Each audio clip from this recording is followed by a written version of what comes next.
আমায় একটু ভালোবাসবেন ইহান? কথাটা শোনা মাত্রই চোখ মেলে তাকালো ইহান। কেবলই চোখ দুটো লেগে আসছিল, তখন ইচ্ছের এমন কথায় চোখ মেলে তাকালো। বিরক্তি নিয়েই পাশ ফিরে তাকাই সে। ইচ্ছে তখনও উত্তরের আশায় ইহানের পানে চেয়ে আছে। এই মাঝরাতে কি শুরু করলে বলো তো? এখন কি এসব কথা বলার সময়? ঘুম পাচ্ছে আমার খুব, বিরক্ত করো না। কথাটা বলে ইহান আমার পাশ ফিরে শুয়ে পড়ল। ইচ্ছের এমন ব্যাকুল আবদারটি ইহানের হৃদয় স্পর্শ করল না। ইচ্ছের চোখের কার্নিশ পেয়ে এক ফোঁটা জল গড়িয়ে পড়ল। স্বামী নামক ব্যক্তিটি তার পাশে থেকেও যেন অনেক দূরে। একই বিছানায় একই ছাদের নিচে থেকেও তারা দুজন দুজনের থেকে বহু দূরে। ইচ্ছের খুব ইচ্ছে হয় অন্য 5টা সংসারের মতো স্বামীর সাথে হাসি খুশিতে সংসার করতে, কিন্তু সে কপাল বুঝি তার নেই। স্বামী তো তার দিকে ফিরেও তাকায় না। রূপে গুণে কোনো দিক থেকে কমতি আছে তার, তবুও স্বামী নামক এই ব্যক্তির থেকে দিনের পর দিন অবহেলা পেয়ে আসছে ইচ্ছে। পুরো নাম তার আনিসা তাবাসসুম ইচ্ছে, বাবা মায়ের একমাত্র মেয়ে। শ্যামপুর গ্রামের জমিদারের মেয়ে ইচ্ছে। জমিদার কন্যা হওয়ায় আদর ভালোবাসা থেকে শুরু করে কোনো কিছুই অভাব হয়নি কখনো তার। পড়াশোনায় খুব একটা ভালো ছিল না সে কখনোই। পড়াশোনার ব্যাপারে সে ছিল বরাবরই উদাসীন। পরীক্ষার খাতায় 33 পেয়ে পাশ করলেও রূপে খাতায় তার নম্বর ছিল সর্বদা 100। এক কথায় গ্রামের সব থেকে সুন্দরী সেই ছিল। তার বয়স যখন 16, তখন থেকেই তার জন্য বিয়ের প্রস্তাব আসতে শুরু করে, কিন্তু মেয়ে ছোট এবং সুপাত্র না পাওয়ায় তার বাবা মোশাররফ মোড়ল মেয়েকে বিয়ে দেয়নি। দেখতে দেখতে সে এইচএসসি পরীক্ষা সমাপ্ত করে। পরীক্ষার শেষে তার বাবাকে সরাসরি জানিয়ে দেয় সে আর পড়াশোনা করতে চায় না। তখন মোশাররফ মোড়ল ভাবেন মেয়েকে শুধু শুধু বসিয়ে রেখে কী লাভ, তার থেকে সুপাত্র দেখে মেয়েকে তার হাতে তুলে দেওয়াই ভালো। তাছাড়া গ্রামাঞ্চলে এইচএসসি পাশ করা মেয়ে মানেই অনেক শিক্ষিত। ইহান মোশাররফ মোড়লের অতি কাছের বন্ধু নাজমুল সাহেবের ছেলে। দু পরিবারের পছন্দের ভিত্তিতেই তাদের বিয়ে ঠিক হয়েছিল। বিয়ে নিয়ে ইচ্ছের খুব একটা অমত ছিল না। বাবা তাকে একবার বলাতেই সে রাজি হয়ে যায়। বিয়ের আগে সরাসরি কখনো দেখা হয়নি তার ইহানের সাথে। অবশেষে বেশ জাঁকজমকপূর্ণ অনুষ্ঠানের মাধ্যমে তাদের বিয়ে সম্পন্ন হয়। বিয়ের দিনই ইচ্ছে প্রথমবারের মতো ইহানকে দেখে। বাইরে থেকে উচ্চ ডিগ্রিধারী সুউচ্চ সুপুরুষ ব্যক্তিটিকে প্রথম দেখাতেই ভালো লেগেছিল ইচ্ছের।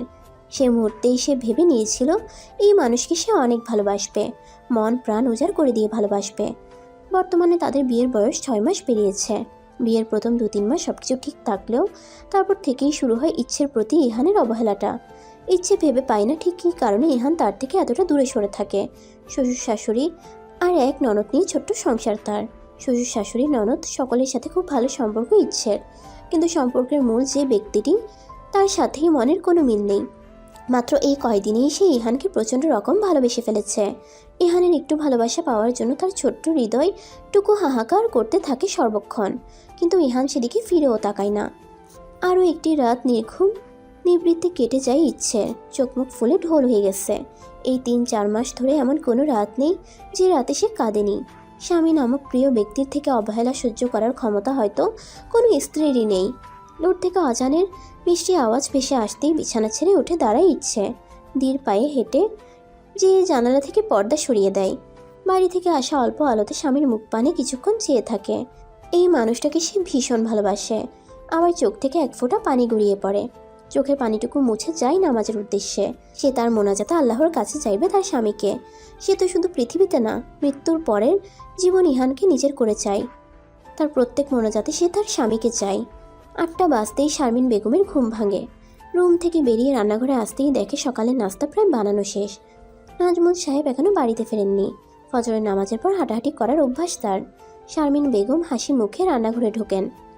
আজ এত তাড়াতাড়ি নাস্তা বানালে যে?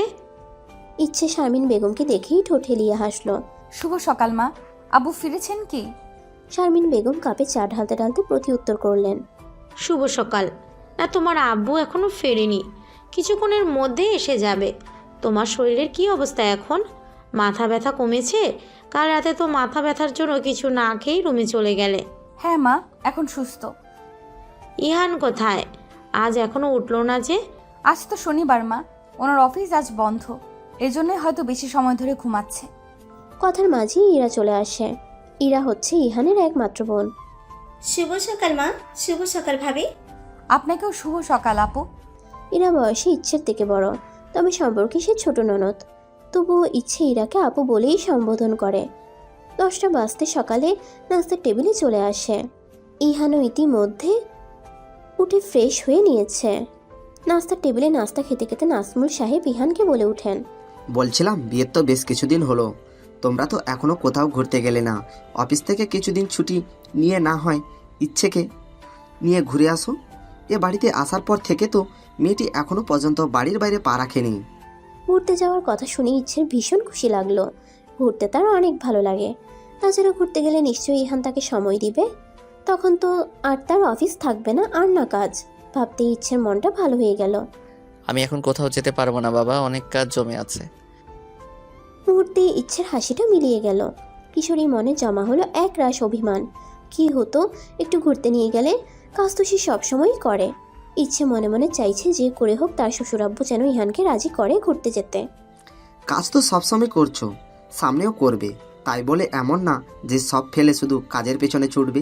নিজের পরিবার, নিজের স্ত্রীকেও সময় দেওয়া উচিত তোমার। আমি আর কোনো কথা শুনতে চাই না ইহান। আমি চাই তুমি ইচ্ছেকে নিয়ে দূরে কোথাও ঘুরে আসো। ইহান এবার আর কোনো প্রতিউত্তর করলো না। চুপচাপ নিজের খাবার শেষ করে রুমে চলে গেল। নাজমুল সাহেবও নিজের খাবারের দিকে মনোনিবেশ করলেন। বৌমা, তুমিও এবার খেয়ে নাও। হ্যাঁ মা, আপনিও বসুন। সবার খাওয়া শেষ হলে দুই শাশুড়ি বৌমা গল্প করতে করতে তাদের খাওয়া শেষ করে সবকিছু গুছিয়ে রাখে। হাতের কাজ শেষ করে ইচ্ছে নিজের রুমের দিকে গেল। রুমে ঢুকতেই দেখলো ইহান কোথাও বের হবার জন্য রেডি হচ্ছে। আপনি কোথাও যাচ্ছেন? কিছুটা জড়তা নিয়েই প্রশ্ন করে ইচ্ছে। ইহান তার স্বভাব সুলভ গম্ভীর কণ্ঠে জবাব দেয়, হুম। শুধুই হুঁ? ইচ্ছের মন চাইছে ইহানকে জিজ্ঞেস করতে সে কোথায় যাচ্ছে, কিন্তু সাহস পেল না। যদি ইহান রেগে যায়, কিন্তু তার কেন জানি খুব জানতে মন চাইছে।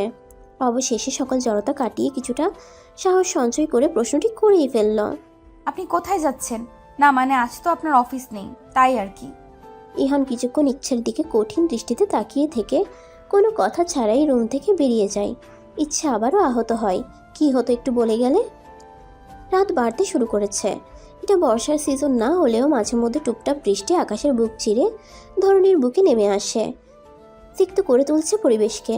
ইচ্ছে ইহানের জন্য অপেক্ষা করতে করতে ডাইনিং টেবিলে মাথা এলিয়ে ঘুমে পড়েছে। ইহান সেই সকালে বেরিয়েছে, আর সারাদিনেও তার খোঁজ নেই। দুপুরে খেতে অবধি আসেনি। ইচ্ছে বার কয়েক ইহানকে কল করেছিল, কিন্তু প্রতিবারই ইহান তার কল কেটে দিয়েছে। এতে ইচ্ছে খুব একটা অবাক হলো না। ইহানের মন চাইলে তার কল ধরে, কখনো বা ধরে না। তবে খুব কম সময় সে ইচ্ছের কল ধরে, ধরলেও তার স্থায়িত্বকাল 1 মিনিটের বেশি হয় না কখনো। ইহান যখন বাড়িতে ফেরে তখন ঘড়ির কাঁটা প্রায় রাত 1টা ছুঁই ছুঁই। বেল বাজতেই ইচ্ছের ঘুম ভেঙে যায়। দ্রুত উঠে দরজা খুলে দিল। দরজা খুলতেই ওপাশে ইহানকে আধভেজা অবস্থায় দেখতে পেল। ইহান কোনোরূপ কথা ছাড়াই ঘরের ভেতরে ঢুকে গেল। ইচ্ছে আর চোখে একবার ঘড়িতে সময়টি দেখে নিল। দরজা আটকে সেও ইহানের পিছু পিছু রুমে চলে আসে। তোয়ালে সহ প্রয়োজনীয় সকল জিনিস ইহানের হাতের সামনে এগিয়ে দেয়। কিছুক্ষণ আমতা আমতা করে অবশেষে বলে ফেলে, এত দেরি হলো কেন আপনার? ইচ্ছের প্রশ্নে ইহানের কোনো ভাবান্তর হলো না। সে মনোযোগ সহকারে নিজের চুল মুছতে ব্যস্ত। না খেয়ে আপনার জন্য ভাত নিয়ে অপেক্ষা করছিলাম। খেয়ে নাও, আমি খেয়ে এসেছি। কথাটি বলে বড় বড় পথ ফেলে বারান্দায় যেয়ে তোয়ালেটা নেড়ে দিল। বারান্দা থেকে ফিরে এসে বিছানায় ঘুমানোর জন্য শুয়ে পড়ল। আর একটি বাক্য উচ্চারণ করল না ইহান। ইচ্ছের খুব কান্না পাচ্ছে। কান্নাগুলো দলা পাকিয়ে গলার কাছে আটকে আছে। মুখ দিয়ে সে আর একটি কথাও বলতে পারল না। তার ইচ্ছা হচ্ছে ইহানকে বলতে, আপনার জন্য রোজ রাতে আমি অপেক্ষা করি ইহান, না খেয়ে বসে থাকি আপনার সাথে একত্রে খাবো বলে, আপনার পানে চেয়ে বসে থাকি দুটো কথা বলবো বলে। কি হয় আমার সাথে দুটো কথা বললে? খুব কি ক্ষতি হয়? আমার সাথে একদিন রাতের খাবারটা খেলে কি ক্ষতি হয় যদি একটু বুঝে নামাই? কিন্তু ইচ্ছে একটি কথাও মুখ থেকে বাইরে বের করতে পারল না। সে রুম থেকে বেরিয়ে সকল খাবার ফ্রিজে তুলে রাখে। আজও তার খাওয়া হয়ে ওঠে না। এ নিয়ে কত রাত সে উপসে কাটিয়েছে তার কোনো হিসেব নেই। ক্ষুধার যন্ত্রণা তাকে ছুতে পারে না এখন আর। মনের যন্ত্রণার কাছে এই যন্ত্রণা তো কিছুই না। ইহান ঘুম থেকে উঠে রুমের বাইরে বের হতেই দেখতে পায় তার শ্বশুর মোশাররফ মোড়ল এসেছেন। হঠাৎ করে এভাবে আসায় ইহান অবাক হয়, তবে মুখে কিছুই বলল না। ইহানকে দেখে মোশাররফ মোড়ল হাসি মুখে তাকে কাছে ডাকেন। তা কেমন আছো বাবা? জি বাবা, আলহামদুলিল্লাহ। আপনারা সবাই ভালো তো? এই তো আছি। তা বাবা, মেয়েটাকে নিয়ে যেতে এলাম। কতদিন ও বাড়িতে যায় না। ওর মা তো রোজ রোজ কান্নাকাটি করে, নিজেরও খারাপ লাগে। তাই চলেই এলাম মেয়েকে নিয়ে যেতে। বলি বাবা, তুমিও চলো আমাদের সাথে, কিছুদিন না হয় বেরিয়ে এলে। না বাবা, আসলে অফিসে কাজের চাপ অনেক। এ সময় বেড়াতে যাওয়াটা বেমানান। কাজের চাপটা কমলে যে ঘুরে আসবো। আপনি বরং ইচ্ছেকে নিয়ে যান। আরও কিছুক্ষণ দুজন কথা বলে একসাথে নাস্তা করে। তাদের সাথে নাজমুল সাহেবও যোগ দেয়। হাসি মজার মধ্যেই নাস্তাটা শেষ হয়ে যায়। কিছুক্ষণের মধ্যেই ইহান অফিসের উদ্দেশ্যে বেরিয়ে যায়। ইচ্ছে ভেবেছিল তার যাওয়ার কথা শুনলেই ইহান তাকে যেতে মানা করবে, তার কোমল হাত দুটো ধরে বলবে, তুমি যেও না ইচ্ছে, তোমাকে ছাড়া একটি দিনও আমি থাকতে পারবো না। আমার ব্যস্ততা কমলে তোমায় নিয়ে আমি একদিন ঘুরে আসবনি, এখন প্লিজ তুমি যেও না। কিন্তু তেমনটা হয়নি। ইহান তাকে যেতে মানা করাটা তো দূরে থাক, সকাল থেকে তার সাথে একবার কথাও বলেনি। ইচ্ছের কিশোরী মনটা আরও একবার ভেঙে যায়, দু চোখের পানি উপচে পড়তে থাকে। সে মনে মনে ভেবে নেয় এবার গেলে সে 1 মাসেও ফিরবে না। তখন ইহান ঠিকই বুঝবে, ইহান তাকে ফিরে আসার কথা যতদিন না বলবে সে ততদিন ফিরে আসবে না।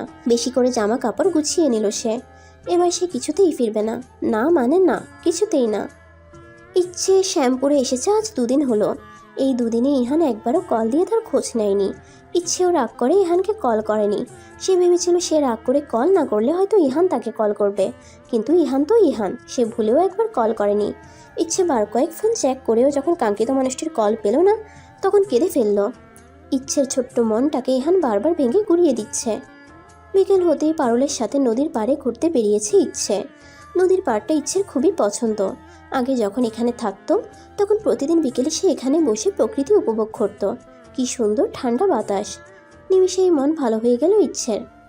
কেমন আছিস ইচু? অনেকদিন বাদে পরিচিত সেই কণ্ঠস্বর শুনতে পেরে পিছনে তাকালো ইচ্ছে। তার সামনে দাঁড়িয়ে থাকা ব্যক্তিটিকে চিনতে একটুও সময় লাগলো না তার। হাসান ভাই। হাসান নামের লোকটি ঠোঁট কামড়ে হাসল। ইচ্ছের ঠোঁটের কোণেও হাসির ঝলক দেখা দিল। কবে এসেছো হাসান ভাই? আল্লাহ, আমি তো কিছুই জানি না। সপ্তাহের মতো হয়েছে আমি এসেছি। এসেই শুনলাম ইচু পিচ্ছিটার নাকি বিয়ে হয়ে গেছে। বিয়ের কথা শুনতে ইচ্ছের মুখ লাল আভায় ছেয়ে গেল। হাসান বুঝলো ইচ্ছে লজ্জা পাচ্ছে, তাই সে কথা ঘুরিয়ে নিল। চাচিকে আমি মানা করেছিলাম তোকে জানাতে, ভেবেছিলাম তোকে একটা সারপ্রাইজ দেব। এই দেখ তোকে সারপ্রাইজ দিয়ে দিলাম। ইচ্ছে এবার হাসি হাসি মুখে বলে উঠল, বুঝলাম। এবার বলো, বিয়ে করছো কবে? বিয়ের কথা শুনতেই হাসানের মুখে আধার নেমে এলো। সে বিদেশে যেয়ে ইচ্ছের সাথে যোগাযোগ রাখেনি। ভেবেছিল বিদেশ থেকে ফিরে ইচ্ছেকে সে নিজের মনের কথা জানাবে, কিন্তু ফিরে এসে জানতে পারলো ইচ্ছের বিয়ে হয়ে গেছে। কথাটা শুনেই যেন তার পুরো পৃথিবী থমকে গিয়েছিল। ইচ্ছে যখন সেদিন গ্রামে এসেছিল তখন সে ইচ্ছেকে দেখেও সামনে আসেনি। তখন সামনে আসলে হয়তো নিজেকে সামলে রাখতে পারতো না। এই জন্যই নিজেকে সামলে আজ 2 দিন পর তার সাথে দেখা করলো। হাসান সম্পর্কে ইচ্ছের দূর সম্পর্কে চাচাতো ভাই, তবে তাদের সাথে ইচ্ছেদের পারিবারিক সম্পর্ক খুবই ভালো। না রে পিচ্ছি, বিয়ে নিয়ে এখনো ভাবিনি কিছু, তবে বিয়ের চিন্তা ভাবনা মাথায় আসলে সবার আগে তোকেই জানাবো। ভাবতে ভাবতে তো বুড়ো হয়ে গেলে, আর কত ভাববে শুনি? নিজের বয়স দেখেছো? 2 দিন পর চুল পাকতে শুরু করবে। ভাবাভাবি বাদ দিয়ে সুন্দর দেখে একটা মেয়ে বিয়ে করে নাও তো। তাদের কথার মাঝেই সন্ধ্যা ঘনিয়ে এলো। চারদিক থেকে সন্ধ্যার আজানের ধ্বনি ভেসে আসছে। ইচ্ছে বাড়ির পথে পা বাড়ালো। আজ আসি হাসান ভাই, এই ব্যাপারে অন্য একদিন কথা হবে। ইচ্ছে চোখের আড়াল হতেই হাসানের 2 চোখে পানি এসে জমা হলো। ছেলেদের নাকি কাঁদতে নেই, কিন্তু অতি কষ্টে সেই ছেলেরাও কাঁদে।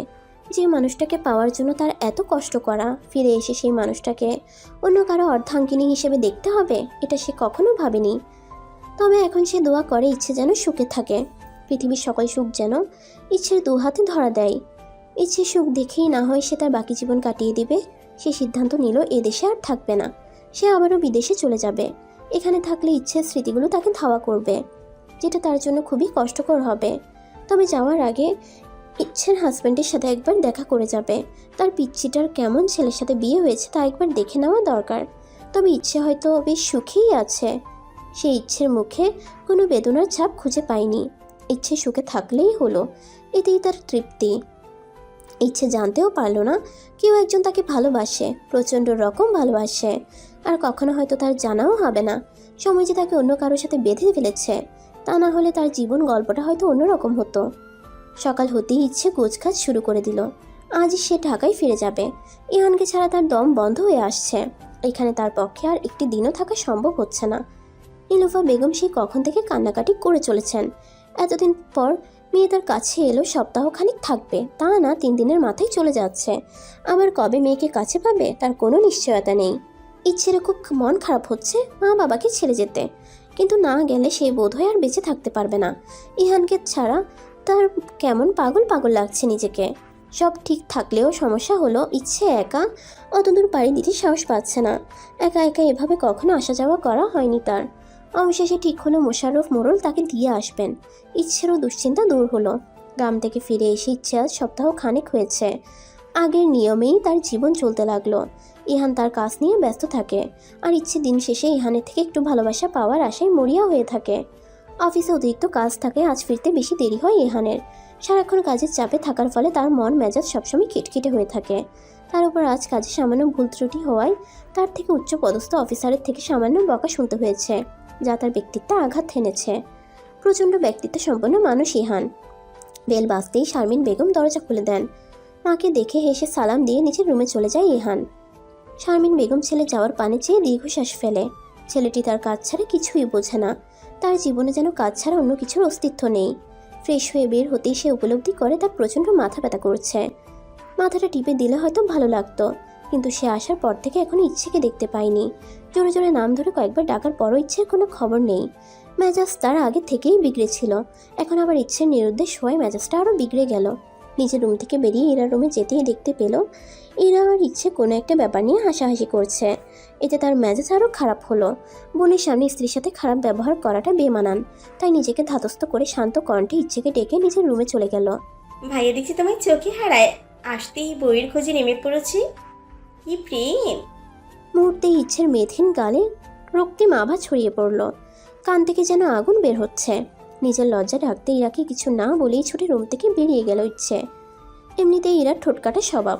ইচ্ছেকে এর থেকেও ভয়ানক লজ্জা দিতে সে দুবার ভাববে না, তাই ভয়ানক লজ্জার সম্মুখীন হওয়ার আগেই সেখান থেকে সরে যাওয়াই উত্তম। আমি বাসায় এসেছি সে খেয়াল আছে তোমার? ইচ্ছে চুপচাপ দাঁড়িয়ে শাড়ির আঁচল হাতে পেঁচিয়ে চলেছে। রুমে আসতেই ইহানের রাগের সম্মুখীন হতে হয়েছে তাকে। একটু না হয় দেরি হয়েছে, তাই বলে এভাবে বকতে হবে? মাথা ব্যথা হচ্ছে খুব, মাথাটা টিপে দাও তো। বলেই বেডে শুয়ে পড়ল ইহান। ইচ্ছে ভেবেছিল ইহান তাকে আরও কিছু বলবে, কিন্তু এত অল্প থেমে যাওয়া ইচ্ছে বেশ অবাক হলো, আবার খুশিও হলো। সে আস্তে করে ইহানের পাশে বসলো। সে বসতেই ইহান তার মাথাটা ইচ্ছে কোলে রাখলো। ইচ্ছে এবার আরও অবাক হলো। ইহানের আজ কি হলো? খুশি থেকে অবাক বেশি হচ্ছে সে। কি হলো, মাথাটা টিপে দাও। ইহানের কথায় ইচ্ছে আলতো হাতে মাথা ম্যাসেজ করে দিতে থাকে। ইচ্ছে ঠোঁটে লেগে আছে মিষ্টি হাসির রেখা। ইহান তার কোলে মাথা রেখে ঘুমাচ্ছে, এটাই তার কাছে অনেক। সারাটা রাত সে ওভাবেই ইহানের মাথায় কোলে নিয়ে বসেছিল। ভোরের দিকে তার চোখটা লেগে আসে। সারা রাত সে ডিম লাইটের আলোতে ঘুমোতো ইহানকে দেখে কাটিয়েছে। কি নিষ্পাপ সুন্দর সেই মুখশ্রী। সারা রাত জেগে থাকতে ইচ্ছের একটুও কষ্ট হয়নি।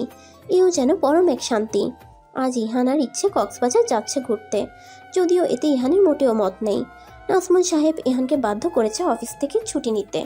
তবে ইচ্ছে খুব খুশি, তার অনেক দিনের ইচ্ছা কক্সবাজার ঘুরতে যাওয়ার। অবশেষে তার ইচ্ছা পূরণ হতে চলেছে। ইচ্ছে তার জমানো টাকাগুলো নিয়ে নিল। সে অনেক কিছু কিনে আনবে ওখান থেকে। ইহান বেশ নামকরা এক রিসোর্টে রুম বুক করেছে। রিসোর্টটা বেশ সুন্দর, ইচ্ছের বেশ পছন্দ হয়েছে। বেশ জমকালো পরিবেশ। তাদের পৌঁছতে পৌঁছতে সন্ধ্যা হয়ে গেছে। ফ্রেশ হয়ে তারা নিচে নামলো নাস্তা করে নেওয়ার জন্য।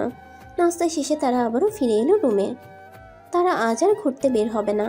জার্নি করার ফলে দুজনেরই রেস্ট দরকার। রুমের সাথে একটি খোলা বারান্দা রয়েছে। বারান্দাটিতে দুটি বেতের সোফা রয়েছে। ইচ্ছে যেয়ে সেখানে বসলো। দূর থেকে সাগরের কলকল ধ্বনি ভেসে আসছে। ইচ্ছের মন চাচ্ছে এখনই ছুটে যেতে। সাগর যেন তাকেই ডাকছে। ইহান কিছুক্ষণ ফোন চাপাচাপি করলো, কিন্তু তার ভালো লাগছে না। আজকাল তার কিছুই ভালো লাগে না। সব কিছু কেমন বিরক্ত লাগে। কাজের মাঝে নিজেকে ডুবিয়ে রেখেই সে শান্তি পায়। সে বেডে শুয়ে এপাশ ওপাশ করতে লাগলো। খারাপ লাগছে আপনার? ইচ্ছের কথা শোনা মাত্র ইহান নড়াচড়া বন্ধ করে দিল। এই মুহূর্তে ইচ্ছেকে তার একটুও সহ্য হচ্ছে না। এই মেয়েটার জন্যই তাকে এখানে আসতে হলো। সব কিছু মূল এই মেয়েটা। কিছু বলুন, খারাপ লাগছে আপনার? ইহান এবার ইচ্ছের দিকে ফিরে তাকালো। বেশ শান্ত দৃষ্টিতে ইচ্ছের দিকে কিছুক্ষণ তাকিয়ে রইল। হঠাৎ এভাবে তাকিয়ে থাকা ইচ্ছা অপ্রস্তুত হয়ে পড়ল। তার ফর্সা গোলগাল মুখটা মুহূর্তেই লাল হয়ে উঠল। দৃষ্টি এলোমেলো হলো। যখন সে নিজেকে সামলাতে ব্যস্ত হয়ে পড়ল, তখন ইহান শান্ত কণ্ঠে বলে উঠল, একটা অনুরোধ করব তোমায়। ইচ্ছে মাথা তুলে ইহানের দিকে তাকালো। তার দৃষ্টিতে কৌতূহল। ইচ্ছে ইহানের চোখে চোখ রেখে ও চোখের ভাষা বুঝতে চাইল, কিন্তু সে ব্যর্থ হলো। সে কখনোই ইহানের চোখের ভাষা পড়তে পারে না। আমার ইচ্ছেগুলোকে আমার ঘাড়ে চাপিয়ে দেবে না প্লিজ, এটা আমায় খুবই যন্ত্রণা দেয়। ইচ্ছে থমকালো। সে কি তার ইচ্ছাগুলো ইহানের উপর চাপিয়ে দিচ্ছে? নিজেকেই নিজে প্রশ্ন করলো ইচ্ছে। হ্যাঁ তো, সে চাপিয়ে তো দিচ্ছে। ইহান তো ঘুরতে আসতে চায়নি, বরং তার জন্যই ইহানকে আসতে হলো। ইচ্ছের বুক ভারী হয়ে আসলো। ইহানের এমন সহজ স্বীকারোক্তি যেন আরো বুকে আঘাত হেনেছে। সে কোনো কথা বলল না। ধীর পায়ে আবারও বারান্দায় ফিরে গেল। রাতটা আজ বারান্দাতে কাটিয়ে দিল নির্ঘুমভাবে। আমরা কি এখন ঘুরতে বের হব ইহান? ইচ্ছের কথায় আয়না থেকে চোখ সরিয়ে পাশে তাকায় ইহান। মেয়েটা সাদা একটা শাড়ি পরেছে, সাথে গোলাপি রঙের ব্লাউজ। চুলগুলো হাত খোপা করা, মুখের দুপাশে কাটা চুলগুলো ছড়িয়ে আছে। কৃত্রিম কোনো সাজসজ্জা নেই মুখে তার। কিছুক্ষণের জন্য থমকালো ইহান। সাদা শাড়িতে মেয়েটিকে মোহনীয় লাগছে। নারীর রূপের মায়া খুবই ভয়ঙ্কর। সেই মায়ায় একবার আটকে গেলে ছাড়া পাওয়া দায়। দৃষ্টি সরিয়ে আবারও আয়নার দিকে তাকালো ইহান। বেশিক্ষণ ওদিকে তাকিয়ে থাকলে তার চোখ ঝলসে যেত হয়তো। হ্যাঁ এখন বের হবো, তুমি রেডি তো? হুম। ইহান আর চোখে একবার ইচ্ছেকে পর্যবেক্ষণ করে নিয়ে দরজা দিকে পা বাড়ালো, কিন্তু পরক্ষণেই ইচ্ছের কথা শুনে তার পা থেমে গেল। সে যেন জমে গেল। আমায় একবার জড়িয়ে ধরবেন ইহান? ইহান ইচ্ছের দিকে অবাক হয়ে তাকিয়ে আছে। মেয়েটা হুটহাট এমন আবদার করে বসে যা তাকে অস্বস্তিতে ফেলে দেয়। ইহান ইচ্ছের চোখের দিকে তাকায়। ওই চোখে রয়েছে একরাশ আকুতি। বেশি সময় ওই চোখে তাকিয়ে থাকতে পারল না ইহান। চোখ ফিরিয়ে নিল। দরজা দিকে অগ্রসর হতে হতে বলল, আমি বের হচ্ছি, তুমিও এসো। বলতে বলতেই দরজা খুলে রুম থেকে বেরিয়ে গেল ইহান। ইচ্ছে নিজের চোখ বন্ধ করে নিল। চোখ বন্ধ করতেই এক ফোঁটা জল গড়িয়ে পড়ল তার সুন্দর মুখশ্রীতে। পুরো দিন তারা সমুদ্র পাড়ে ঘুরে কাটিয়েছে। দুপুরের দিকে পাশের এক রেস্টুরেন্ট থেকে খেয়ে নিয়েছিল। দিন গড়িয়ে রাত নেমেছে। রাতে যেন সবুজের সৌন্দর্যটা আরও কয়েকগুণ বেড়ে গেছে। তারা আরও কিছুক্ষণ সমুদ্র পাড়ে কাটিয়ে নিজেদের রুমে ফিরে আসলো। ইচ্ছেকে অনেক ক্লান্ত লাগছে। কোনো রকম ফ্রেশ হয়ে সে বিছানায় গা এলিয়ে দিল। নরম গদিওয়ালা বিছানায় গা এলিয়ে দিতেই রাজ্যের ঘুম এসে তার চোখে ধরা দিল। ইহান একবার ইচ্ছের দিকে তাকিয়ে সেও একপাশ করে শুয়ে পড়ল। কিছুক্ষণের মাঝে সেও ঘুমের দিশে পাড়ি জমালো। ইচ্ছের যখন ঘুম ভাঙল তখন মাঝরাত। জানালা গলিয়ে চাঁদের আলো পুরো রুমে ছড়িয়ে পড়েছে। এই চাঁদের আলো ইহানের সুন্দর মুখটা ইচ্ছের নজর কাড়ল। একটু অবাধ্য ইচ্ছে তাকে গ্রাস করে নিল। মনের সাথে যুদ্ধে হেরে গিয়ে সে অতি সাবধানে ইহানের কপালে তার নরম অধর ছোঁয়ালো। ঘুমের মাঝে ইহান চোখ মুখ কুচকে ফেলল।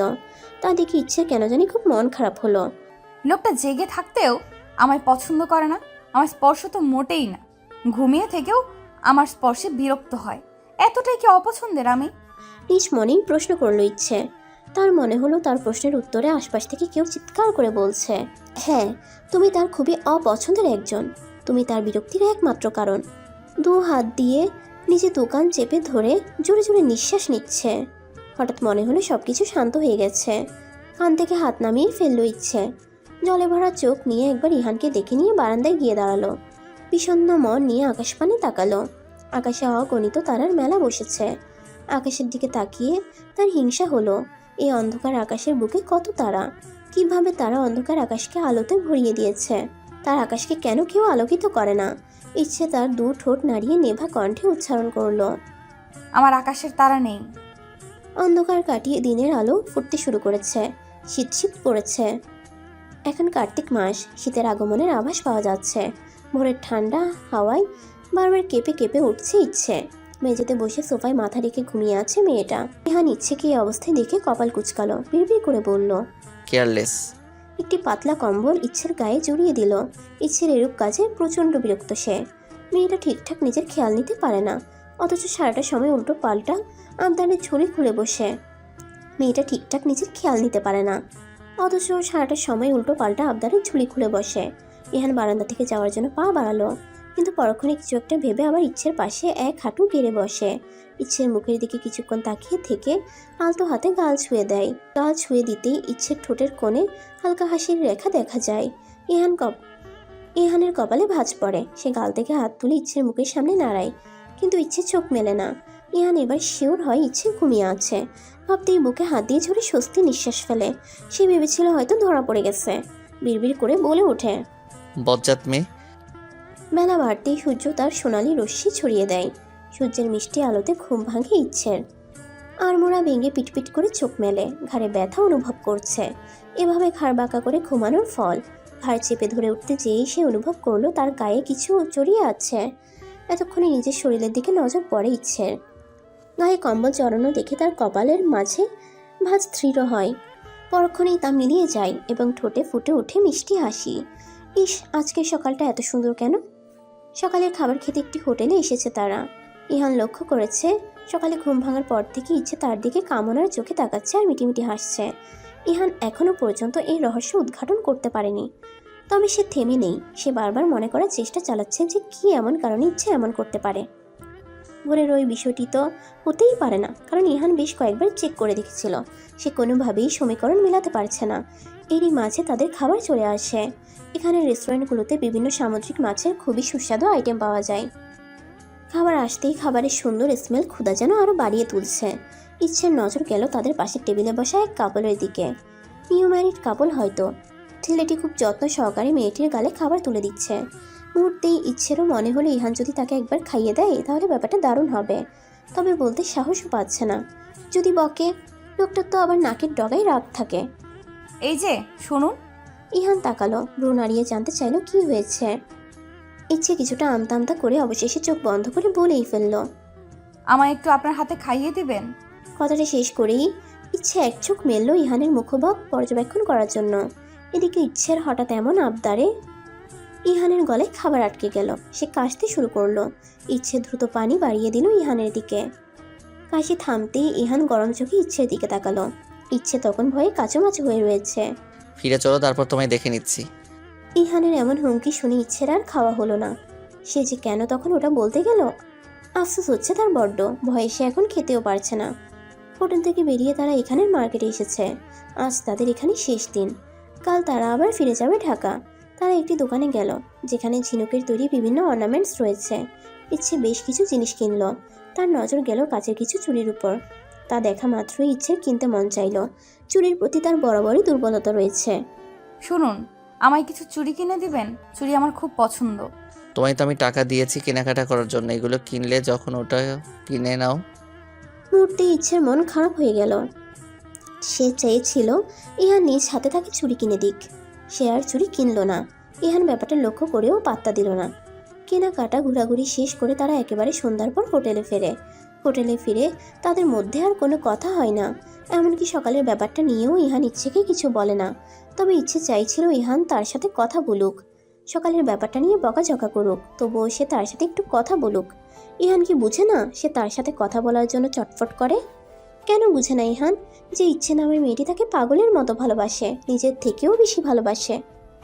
আকাশটা আজ ধূসর রঙে রেঙেছে। তার বুকে আজ সূর্যিমামা উকি দেয়নি। কৃষ্ণরাঙ্গা মেঘের রাজত্ব আজ আকাশের বুকে। গতকাল রাতেও ঝুম বৃষ্টি হয়েছে। ভেজা রাস্তাঘাট তার জানান দিচ্ছে। ইচ্ছের ঘুম ভাঙতেই সে ছাদে চলে আসে। ছাদের পাশগুলো কেমন পিচ্ছিল হয়ে আছে, পা দিলেই স্লিপ করবে। ইচ্ছে খুব সাবধানে পা ফেলে ছাদের কিনারে ঘেঁষে দাঁড়ালো। ঠান্ডা বাতাসে তার লোমকূপ কেঁপে উঠল। সে বেশি সময় দাঁড়াতে পারল না। সাবধানে পা ফেলে ছাদ থেকে নেমে এলো। বাড়িতে সবাই ঘুমিয়ে আছে। ইচ্ছে উত্তর দিকে ইরা রুমের দিকে পা বাড়ালো। দরজা হালকা ফাঁকা করতেই তার নজর পড়ল ইরা মেঝেতে কাচুমাচু হয়ে ঘুমিয়ে আছে। ইচ্ছে অবাক হলো, এই ঠান্ডার মধ্যে মেয়েটা মেঝেতে কেন? পরক্ষণেই বেডের দিকে নজর যেতেই তার কাছে সবটা ক্লিয়ার হলো। বেডে টিনা হাত পা ছড়িয়ে ঘুমিয়ে আছে। পুরো বেডটাই তার দখলে। টিনা হচ্ছে ইহানের ফুফাতো বোন। মেয়েটাকে ইচ্ছের কাছে তেমন সুবিধার মনে হয় না। তাদের বিয়ের সময় একবার দেখেছিল, আর এই দেখা হলো। মেয়েটা এখানে এসেছে আজ 2 দিন হলো। তারা সেদিন কক্সবাজার থেকে ফিরেছে। তারপর দিনই এই মেয়ে এসেছে। ইচ্ছে আলতো করে ইরাকে ডাকলো। এভাবে ঠান্ডায় শুয়ে থাকলে নির্ঘাত মেয়েটা জ্বর বাঁধিয়ে বসবে। এই আপু, উঠো। বার কয়েক ডাকার পর আলতো করে চোখ মেলে তাকালো ইরা। কি হয়েছে ভাবি? তুমি আগে উঠো। ইরা ঘুম ঘুম চোখে উঠে দাঁড়ালো। যাও, এবার মার পাশে গিয়ে ঘুমিয়ে পড়ো। এইভাবে ঠান্ডায় শুয়ে থাকলে তো জ্বর এসে যাবে। আব্বু নেই এখন, হাঁটতে গেছেন। তুমি যেয়ে বরং মার সাথে শুয়ে পড়ো। কি করবো বলো? ওই ডাইনি যেভাবে হাত পা ছুড়িয়ে, তাতে নির্ঘাত আমার প্রাণ চলে যাবে। তাই বাধ্য হয়ে নিচে শুয়েছি। ইরার কথা ইচ্ছে চোখ বড় বড় করে তাকালো। ইস, আসতে বলো, শুনতে পাবে তো। ইরা আর কোনো কথা না বলে ঢুলতে ঢুলতে শারমিন বেগমের রুমের দিকে চলল। ইচ্ছেও রান্নাঘরের দিকে পা বাড়ালো। ইচ্ছে। উঠছিস মা? শারমিন বেগম রুম থেকে বের হতে হতে ডাক ছাড়লেন। ইচ্ছে তখন রান্নাঘর থেকে নাস্তা টেবিলে সাজাচ্ছিল। শুভ সকাল মা। হাসি মুখে শাশুড়িকে শুভেচ্ছা জানালো। এই মা, তোর তো দেখছি নাস্তাও বানানো শেষ। কখন উঠেছিস? ঘুমাসনি রাতে? ঘুমিয়েছি তো মা, তাড়াতাড়ি ঘুম ভেঙে গেল, তাই নাস্তা বানিয়ে ফেললাম। ভালো করেছিস। বলে শারমিন বেগম হাসলেন। হীরের টুকরো বউ পেয়েছেন তিনি। মাঝে মধ্যে তার মনে হয় এই মেয়েটা তার পরিবারে না এলে তার পরিবারটা অপূর্ণ থেকে যেত। পাড়ার অন্য সব শাশুড়িরা যখন তাদের বউয়ের বিভিন্ন দোষ নিয়ে কথা বলতে ব্যস্ত, তখন সে অহংকারের সাথে নিজের বউয়ের প্রশংসা করেন। তখন গর্বে যেন তার বুক ভরে যায়। নাস্তা শেষে ইহান রুমে এসে রেডি হতে থাকে অফিসের জন্য। সব ঠিক থাকলেও সে তার হাতঘড়িটা কোথাও খুঁজে পায় না। অবশেষে বাধ্য হয়ে সে ইচ্ছেকে ডাকে। একবার ডাকতেই ইচ্ছে হাজির হয়। আমার হাত ঘড়িটা কোথাও খুঁজে পাচ্ছি না, একটু জলদি খুঁজে দাও তো। ইচ্ছে মাথা নাড়িয়ে ড্রেসিং টেবিলের সামনে চলে যায়। মিনিটের মাঝে সে হাতে ঘড়ি নিয়ে ফিরে আসে। ইহান তা দেখে কপাল কুচকায়। সে এতক্ষণ খুঁজে যা পেল না তা ইচ্ছে মিনিটের ভিতর কিভাবে পেয়ে গেল। আমি পরিয়ে দেই। ইচ্ছের কথা ইহান তার দিকে তাকিয়ে ভ্রু নাচিয়ে বলল। কেন আমি পড়তে পারি না? বলে ইচ্ছের হাত থেকে ঘড়িটা নিতে চাইলে ইচ্ছে তার হাত সরিয়ে ফেলে। আপনি পড়তে পারেন না সেটা আমি বলিনি, আমি চাচ্ছি আমার হাতে ঘড়িটা পরিয়ে দিতে। ইচ্ছের একরোখা কণ্ঠ শুনে ইহান অবাক হলো। এই প্রথম মেয়েটা নির্ভয়ে তার সাথে কথা বলছে। এসব ছেলে মানুষের মানে কি ইচ্ছে? ইচ্ছে কিছুক্ষণ ইহানের চোখের দিকে তাকিয়ে থেকে বলে উঠল। ভালোবাসি ইহান, কেন বোঝেন না? নাকি বুঝতে চান না? ইহান প্রতিউত্তর করল না, স্তব্ধ হয়ে দাঁড়িয়ে রইল। এই সুযোগে ইচ্ছে অতি সাবধানে ইহানের হাতে ঘড়িটি পরিয়ে দিল। ইচ্ছে তার দৃষ্টি ঘুরিয়ে ইহানের সামনে থেকে সরে যায়।